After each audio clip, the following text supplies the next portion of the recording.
नमस्कार, मैं रफी और आप देख रहे हैं डीएनएन इंडिया। शहर की पहचान माने जाने वाली आना सागर झील की बिगड़ती स्थिति को लेकर गुरुवार को अजमेर शहर जिला कांग्रेस कमेटी ने जिला प्रशासन के खिलाफ मोर्चा खोल दिया।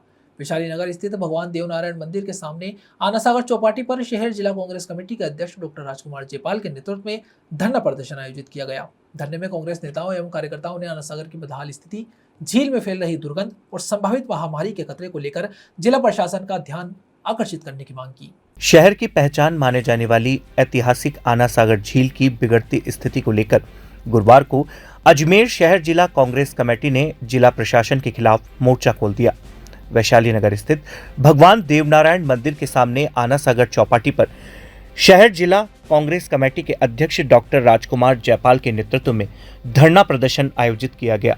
धरने में कांग्रेस नेताओं एवं कार्यकर्ताओं ने आना सागर की बदहाल स्थिति, झील में फैल रही दुर्गंध और संभावित महामारी के खतरे को लेकर जिला प्रशासन का ध्यान आकर्षित करने की मांग की। धरने को संबोधित करते हुए डॉक्टर राजकुमार जयपाल ने कहा कि आना सागर झील अजमेर की ऐतिहासिक और सांस्कृतिक धरोहर है, लेकिन आज इसकी हालत अत्यंत चिंताजनक बनी हुई है। झील में गंदगी, काई, जलकुंभी और प्रदूषण लगातार बढ़ता जा रहा है, जिससे आसपास के क्षेत्रों में दुर्गंध फैल रही है। इससे स्थानीय नागरिकों के स्वास्थ्य पर प्रतिकूल प्रभाव पड़ रहा है और संक्रामक बीमारियों के फैलने का खतरा भी बढ़ गया है। उन्होंने आरोप लगाया कि बार बार शिकायतों और मांगों के बावजूद जिला प्रशासन और संबंधित विभाग प्रभावी कार्यवाही नहीं कर रहा है। उन्होंने कहा कि यदि समय रहते झील की सफाई, जल गुणवत्ता सुधार और प्रदूषण रोकने के कोई ठोस उपाय नहीं किए गए तो स्थिति और गंभीर हो सकती है। धरना प्रदर्शन के दौरान कांग्रेस नेताओं और कार्यकर्ताओं ने भाजपा सरकार एवं स्थानीय प्रशासन के खिलाफ जमकर नारेबाजी की। वक्ताओं ने आरोप लगाया कि सरकार शहर की सबसे महत्वपूर्ण जल धरोहर के संरक्षण को लेकर गंभीर नहीं है, जिसके कारण आना सागर की स्थिति लगातार बिगड़ती जा रही है। पिछले 1 महीने से मैं मीडिया के द्वारा बता रहा हूँ, प्रशासन को बता रहा हूँ, सीएम को बता रहा हूँ, लोकल नेताओं को बता रहा हूँ कि किस तरह से आना सागर की हालत खराब कर रहे हैं। सभी तरह से भ्रष्टाचार हो रहा है। उसके बाद प्रशासन ने बिना किसी कारण से इसका पानी खाली कर दिया। मैं तो चाहता हूं जिस भी अधिकारी ने किया है उसके खिलाफ कार्रवाई होनी चाहिए, एफआईआर लॉन्च होनी चाहिए, क्योंकि उसके कारण महामारी फैलने का पूर्ण खतरा है, कंफर्म खतरा है। तो उसके खिलाफ तो एफआईआर होनी चाहिए। और मैं भर्त्सना करता हूं राज्य सरकार की, बीजेपी की, लोकल नेताओं की, देवनानी की, प्रशासन की, कि उन्होंने अजमेर की जनता के स्वास्थ्य के खिलाफ जो ये किया है वो बहुत ही गलत किया है। मैं और बता दूं कि कांग्रेस कमेटी सिर्फ यहाँ आज धरना देके ये प्रदर्शन नहीं कर रही है। अगर इस पर ठोस कार्रवाई नहीं हुई तो आगे भी धरना प्रदर्शन और भूख हड़ताल करेंगे। भाई तो आपने तो मास्क लगा दिया, लेकिन शहर की जनता को मास्क। मैं यही तो कह रहा हूँ कि आप खुद यहाँ पर हो कि आप यहाँ खुद खड़े नहीं रह सकते, तो जनता की क्या हालत हो रही होगी। और सबसे बड़ी खास बात है कि सिर्फ बदबू का नहीं है, बैक्टीरिया कंसंट्रेशन इतनी बढ़ गई है, वायरल कंसंट्रेशन इतनी बढ़ गई है कि 100% महामारी का खतरा है। 100%। भाई साहब, आना सागर झील की सौंदर्यीकरण के लिए करोड़ों रुपए का बजट पास होता है, कहा जाता है। यही तो मैं कह रहा हूँ, इसीलिए तो हम लोग धरने पे बैठे हैं कांग्रेस। और ये सब भ्रष्टाचार है और इसके खिलाफ ही हम धरने पे बैठे हैं। बिल्कुल। अजमेर पुलिस ने जिले में अपराध पर प्रभावी कार्यवाही करते हुए 3 अलग-अलग मामलों का खुलासा किया। जिला स्पेशल टीम, साइबर सेल तथा संबंधित थाना पुलिस की संयुक्त कार्यवाही में 2 चेन स्नैचिंग की वारदातों का पर्दाफाश करते हुए 2 आरोपियों को गिरफ्तार किया गया, जबकि नसीराबाद सदर थाना पुलिस ने मंदिर में चोरी की वारदात का खुलासा करते हुए महज 8 घंटे में आरोपी को पकड़कर चोरी की गई चांदी की छत्र बरामद की। अजमेर पुलिस ने जिले में अपराधों पर प्रभावी कार्यवाही करते हुए 3 अलग-अलग मामलों का खुलासा किया है। जिला स्पेशल टीम, साइबर सेल तथा संबंधित थाना पुलिस की संयुक्त कार्यवाही में 2 स्नैचिंग वारदातों का पर्दाफाश करते हुए 2 आरोपियों को गिरफ्तार किया, जबकि नसीराबाद सदर थाना पुलिस ने मंदिर में चोरी की वारदात का खुलासा करते हुए महज 8 घंटे में आरोपी को पकड़कर चोरी की गई चांदी की छड़ बरामद कर ली। कोतवाली थाना क्षेत्र में 25 जून को गांधी भवन के पास एक महिला के गले से करीब 27 ग्राम वजनी सोने की चेन झपटकर बाइक सवार बदमाश फरार हो गए थे। इस मामले में पुलिस ने फरार चल रहे आरोपी सुनील को भी गिरफ्तार कर लिया। इसी प्रकार कृष्णगंज थाना क्षेत्र में 14 जुलाई की रात झूलेलाल मंदिर के पास 61 वर्षीय महिला के गले से बाइक सवार 2 बदमाशों ने मंगलसूत्र झपट लिया था। घटना के तुरंत बाद कृष्णगंज थाना पुलिस, जिला स्पेशल टीम और साइबर सेल की संयुक्त टीम सक्रिय हुई। लगातार तकनीकी जांच और मुखबिरों से मिली सूचना के आधार पर एक आरोपी सुनील उर्फ राहुल को गिरफ्तार कर लिया गया। नसीराबाद सदर थाना पुलिस ने रामपुरा स्थित वीर तेजाजी धाम मंदिर में हुई चोरी के मामले में पुलिस ने महज 8 घंटे के भीतर आरोपी किशोर उर्फ नानू को गिरफ्तार कर लिया। उसके कब्जे से चोरी की गई चांदी की छत्र सहित अन्य सामान बरामद किया गया। कृष्णगंज थाना इलाके में 14/7 को यानी कि 2 दिन पूर्व रात्रि के समय झूलेलाल मंदिर के बाहर एक वृद्ध महिला जब वहां से गुजर रही थी तब बाइक सवार 2 व्यक्ति आए और उनके गले से मंगलसूत्र तोड़ करके लूट करके ले गए। इसी पे अलग अलग टीमों का गठन किया गया, जिसमें एडिशनल एसपी सिटी और सीओ नॉर्थ के सुपरविजन में कृष्णगंज थाना की टीम, डीएसटी एएसआई शंकर और उनकी टीम और साइबर सेल की टीम ने मौका विजिट किया। करीब 700 सीसीटीवी कैमरे चेक करने के उपरांत थाने की टीम और डीएसटी टीम ने कुछ संदिग्धों को अलग अलग उठाया। उनसे कड़ी पूछताछ करने के बाद सुनील उर्फ राहुल पुत्र किशन बंजारा, निवासी बंजारों का डेरा पुलिस थाना आदर्श नगर, उसने जुर्म करना कबूल किया, परंतु जैसे ही पुलिस की टीम पहुंची उसने भागने का प्रयास किया और इसमें उसके पैर पे चोट भी लग गई है। अभी उससे गहन पूछताछ जारी है और जो लूट की हुई मंगलसूत्र है वो उससे बरामद की जा चुकी है। सूचना प्राप्त हुई कि वहां पर जो प्रसिद्ध तेजाजी धाम मंदिर है वहां पर किसी चोर द्वारा 2.5 किलो वजनी जो चांदी की छड़ी है उसको चोरी करके ले गया है। टीम द्वारा अथक प्रयास करने के उपरांत एडिशनल एसपी राजेश मील, सीओ नसीराबाद कृष्ण यादव, उनकी टीम ने विशेष प्रयास करके मुलजिम किशोर उर्फ नानू पुत्र ओम प्रकाश, पुलिस थाना नसीराबाद, उसको डिटेन किया। उससे जो चांदी की जो 2.5 किलो की छड़ी है बरामद की गई। कुछ जो वहां पर जो भगवान के कपड़े थे वो भी बरामद किए गए हैं और अभी उससे पूछताछ चल रही है। पुराना कोई आपराधिक रिकॉर्ड अभी तक सामने नहीं आया है। शहर की ऐतिहासिक आना सागर झील में पानी का स्तर अचानक कम होने के बाद हजारों मछलियों की मौत का मामला अब राजनीतिक रूप लेता जा रहा है। गुरुवार को शहर जिला कांग्रेस कमेटी द्वारा आना सागर चौपाटी पर विरोध प्रदर्शन कर प्रशासन के खिलाफ जमकर नारेबाजी की गई। शहर की ऐतिहासिक आना सागर झील में पानी का स्तर अचानक कम होने के बाद हजारों मछलियों की मौत का मामला अब राजनीतिक रूप लेता जा रहा है।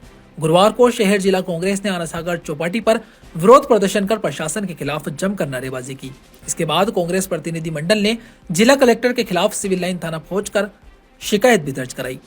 प्रदर्शन के दौरान झील किनारे फैली दुर्गंध के बीच कांग्रेस पदाधिकारियों और कार्यकर्ताओं ने मुंह पर मास्क लगाकर विरोध जताया। उनका कहना था कि यह स्थिति प्रशासन की लापरवाही का नतीजा है और समय रहते उचित निर्णय लिया जाता तो हजारों मछलियों की जान बचाई जा सकती थी। कांग्रेस नेताओं ने आरोप लगाया कि मानसून आने की संभावना के बावजूद प्रशासन ने आना सागर झील से बड़ी मात्रा में पानी की निकासी कर दी। इससे झील का जलस्तर तेजी से घट गया, जिसके कारण ऑक्सीजन की कमी होने से हजारों मछलियां मर गई। उनका कहना है कि इस मामले की निष्पक्ष जांच कर जिम्मेदार अधिकारियों के खिलाफ कार्यवाही की जानी चाहिए। मरी हुई मछलियों के सड़ने से आना सागर झील और चौपाटी क्षेत्र में तेज दुर्गंध फैल गई है। इसका असर पर्यटन गतिविधियों पर भी पड़ने लगा है। कांग्रेस कमेटी जो आना सागर की दुर्दशा है उसको मद्देनजर रखते हुए पिछले कई समय से आवाज उठा रही है और ये आवाज कांग्रेस की नहीं, आवाज अजमेर की जनता की है। क्या स्थिति है आना सागर की आप खुद देखो। आज हमने धरना दिया था वहीं चौपाटी पे आना सागर पे ही। हम कोई भी मीडिया कर्मी या हम भी खड़े नहीं रह सके, इतनी महामारी, इतनी बदबू आ रही थी। हमने ज्ञापन दिया कलेक्टर को, हमने ज्ञापन दिया सीएम को, हमने ज्ञापन दिया अधिकारियों को, लेकिन कोई सुनवाई नहीं हुई। और आनंद फानन में इन्होंने, कलेक्टर ने पानी निकाल दिया। पानी निकालने से मछलियां मर गई, बदबू आ रही है। और सबसे खास बात है कि बैक्टीरिया और वायरल कंसंट्रेशन इतना बढ़ गया है कि 100% महामारी होगी और जनता भुगतेगी। स्वास्थ्य का जो अजमेर की जनता की स्वास्थ्य है उसको देखते हुए हमने आज एफआईआर भी लॉन्च कराई है कलेक्टर साहब के नाम। और हम चाहते हैं कि थाना अधिकारी शीघ्र कार्रवाई करें और जो भी अधिकारी हैं उनके खिलाफ ठोस कार्रवाई हो। साथ ही जैसा आपको मालूम है कि हमने लीगल कार्रवाई भी कर रखी है, उसमें भी आज जो भी नतीजे हैं उसके बारे में विवेक पाराशर जी भी बताएंगे। यहाँ रुकते एक छोटे से ब्रेक के लिए, जल्द हाजिर होंगे खबरों के नए सफर के साथ। कैंसर बीमारी ही ऐसी है, चिंता तो होगी ना। लेकिन अब अपनी चिंता को बदलो विश्वास में, क्योंकि आदिनाथ कैंसर मेडिसिटी में है रेडियोथेरेपी, कीमोथेरेपी और कैंसर सर्जरी के उपचार के साथ आधुनिक सुविधाएं भी। विजिट करें आदिनाथ कैंसर मेडिसिटी एट चाची आवास अजमेर।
धार्मिक नगरी पुष्कर स्थित इजरायली धर्म स्थल खबाद हाउस में सुरक्षा व्यवस्था को लेकर गुरुवार को सुरक्षा एजेंसियों ने व्यापक निरीक्षण किया।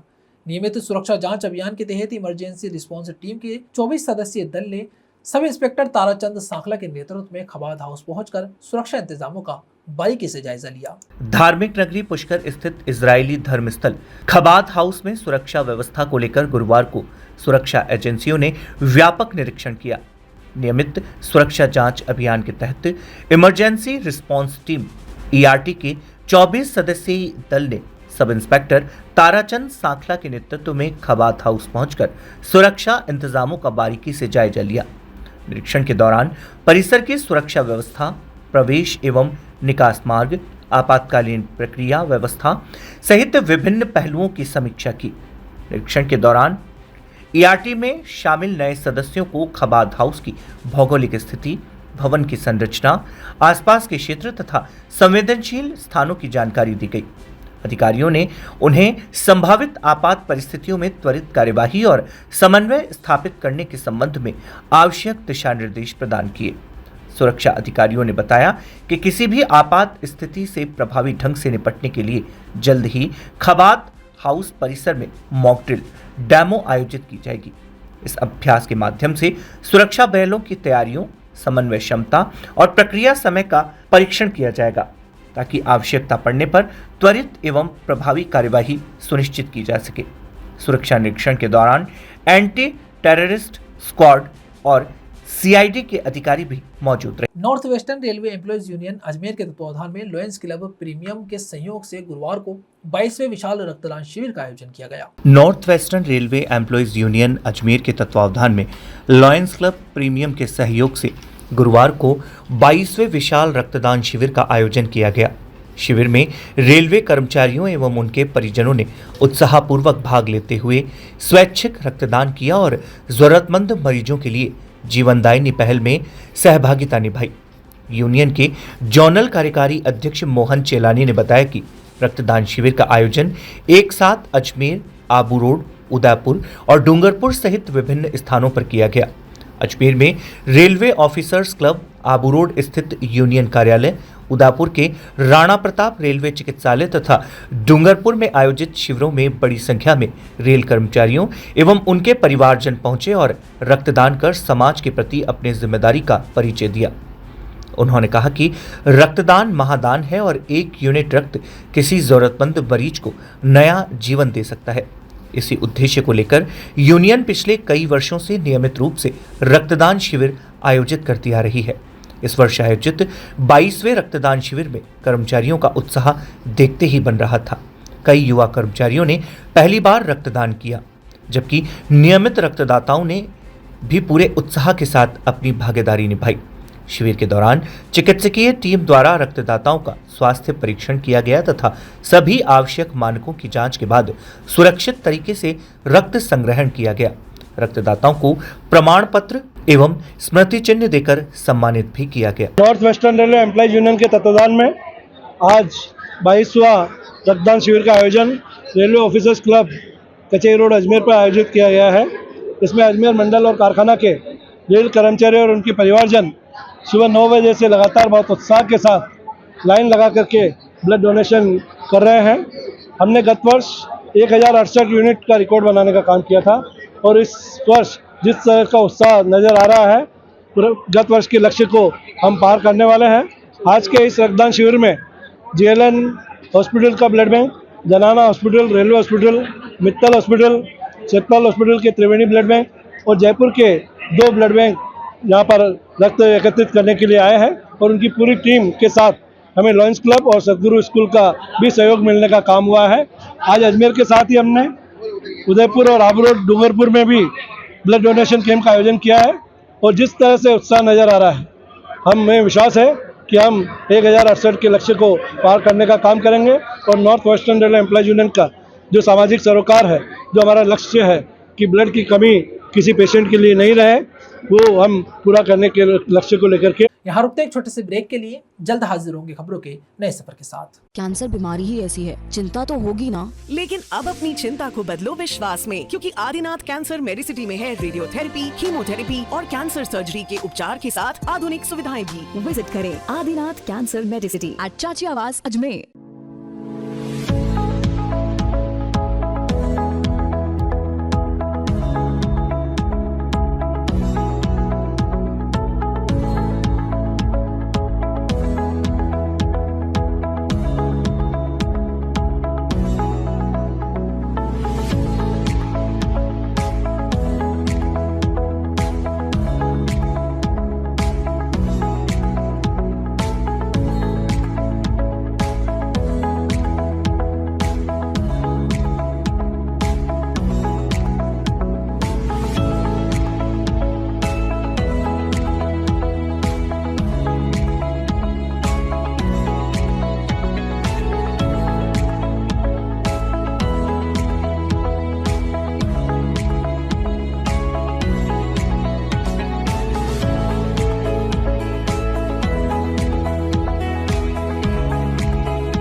तीर्थराज पुष्कर में धार्मिक आस्था और पारंपरिक संस्कृति का अनूठा संगम उस समय देखने को मिला जब सुमंगल सत्संग मंडल जनता कॉलोनी जयपुर की ओर से बद्री घाट पर भव्य पगड़ी महोत्सव का आयोजन किया गया। तीर्थराज पुष्कर में धार्मिक आस्था और पारंपरिक संस्कृति का अनूठा संगम उस समय देखने को मिला जब सुमंगल सत्संग मंडल जनता कॉलोनी जयपुर की ओर से बद्री घाट पर भव्य पगड़ी महोत्सव का आयोजन किया गया। कार्यक्रम की शुरुआत वैदिक मंत्रोच्चार के बीच तीर्थराज पुष्कर सरोवर की विधि विधान से विशेष पूजा अर्चना एवं आरती के साथ हुई। इसके बाद श्रद्धालुओं ने पारंपरिक वेशभूषा में ढोल, धमाकों और मंगल गीतों के साथ उत्साहपूर्वक सरोवर पर पगड़ी बांधने की रस्म निभाई। श्रद्धालु सिर पर पारंपरिक राजस्थानी पगड़ी धारण किए हुए भक्ति गीतों पर झूमते हुए आगे बढ़े। ढोल नगाड़ों की गूंज और जयघोष से पूरा पुष्कर सरोवर क्षेत्र भक्तिमय वातावरण में रंग गया। आयोजकों ने बताया कि पगड़ी महोत्सव का उद्देश्य राजस्थानी संस्कृति, सनातन परंपराओं और धार्मिक आस्थाओं का संरक्षण एवं संवर्धन करना है। ब्रह्म पुष्कर तीर्थ के ऊपर सुमंगल सत्संग मंडल जयपुर के द्वारा आज पगड़ी महोत्सव किया जा रहा है। ये लगातार 5वां-6ठा इस वर्ष का पगड़ी महोत्सव है और अखिल ब्रह्मांड में सुख शांति के लिए ये प्रोग्राम किया जा रहा है। और आज का जो प्रोग्राम है ये अभी जारी है। बद्री घाट से ये प्रोग्राम किया गया है और 1820 मीटर 1820 मीटर का ये पूरा कपड़ा लगेगा इसमें।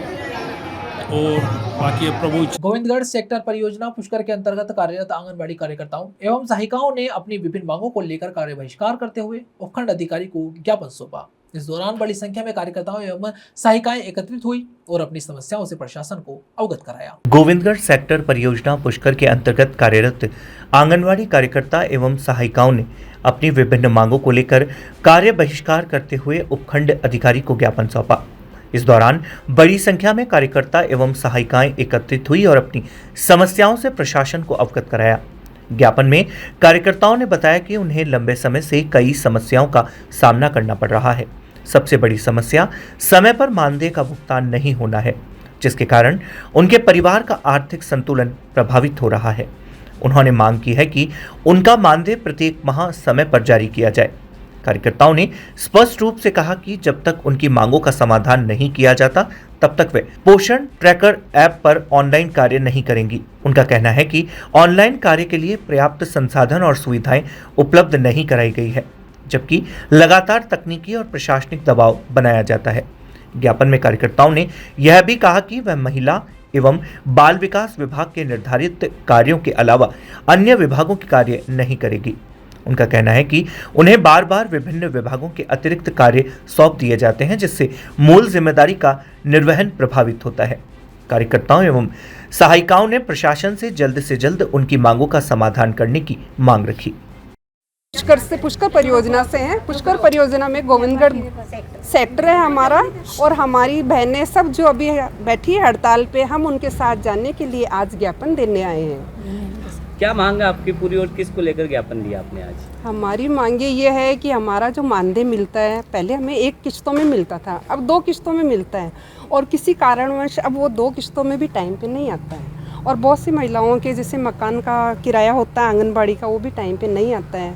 उसके बाद हमारा जो विभाग का काम है, उस विभाग के काम को हम अच्छी लगन से कर रहे हैं, हम अपनी लगन से कर रहे हैं, लेकिन अन्य विभाग का काम भी हम पे थोका जाता है।